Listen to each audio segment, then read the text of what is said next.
Il est 7h49, Sud Radio vous explique les remboursements de frais de campagne. Comment ça fonctionne? Pour en parler ce matin, Romain Mathieu qui est avec nous, politiste, spécialiste des campagnes électorales et des partis politiques. Oui, bonjour à vous, merci d'être avec nous ce matin. Alors, quelles sont ces règles de remboursement qui s'appliquent donc pour ceux qui n'ont pas atteint les 5%?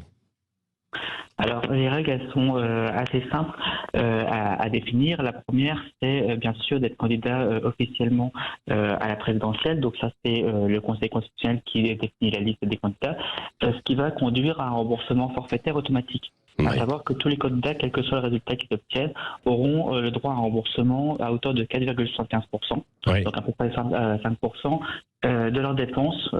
Donc c'est des dépenses du plafond de dépenses autorisées, ce qui amène à environ 800 000 euros qu'ils pourront être remboursés. Ça, c'est pour tous les candidats du moment qu'ils sont candidats officiels. Oui, oui. À partir du moment, voilà, ils sont en campagne, ils sont certains d'avoir le remboursement de 800 000 euros.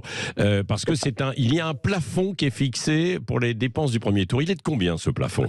Alors, ce plafond, il est d'un tout petit peu moins de 17 millions d'euros. Et les candidats donc vont avoir la possibilité d'aller jusqu'à ce niveau-là, mais ils ne peuvent pas aller au-delà des 17 millions d'euros. Après, même si ils vont jusque-là, ils savent qu'ils ne seront pas remboursés de tout. Oui. À savoir qu'ils ne pourront être remboursés que de 47,5% de ce plafond. Oui. Donc à peu près 8 millions d'euros de dépenses, à la condition de dépasser le 5% des suffrages exprimés. C'est pour ça que dans la soirée électorale de dimanche, tout le monde regardait avec insistance ce seuil des 5% pour la Valérie Pécresse. Oui, oui. Quoi qu'il en soit, ils étaient plafonnés, c'est ça. Donc ça représente 8 millions d'euros. Hein. C'est ce que vous dites, quoi. Et ça, c'est le remboursement maximal qu'ils pourront avoir au premier tour. Au deuxième tour, c'est toujours 47,5, mais sur 22 millions, donc ça fait à peu près 10 millions d'euros de remboursement. Oui, oui, pour le deuxième tour, alors ça ne prend pas en compte la première partie ou ça prend en compte quand même la première partie, le premier tour?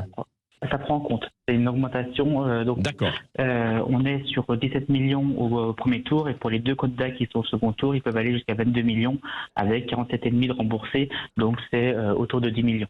Oui, autour de 10 millions de remboursements. Alors, dans le cas présent, merci pour toutes ces explications. Dans le cas présent de Valérie Pécresse, elle pouvait s'engager personnellement. C'est ce qu'elle a fait à hauteur de 5 millions. Parce qu'il y a eu 2 millions d'emprunts de son parti et 5 millions qui étaient dans les caisses. Donc, ces 5 millions, c'est elle-même qui va devoir les rembourser ?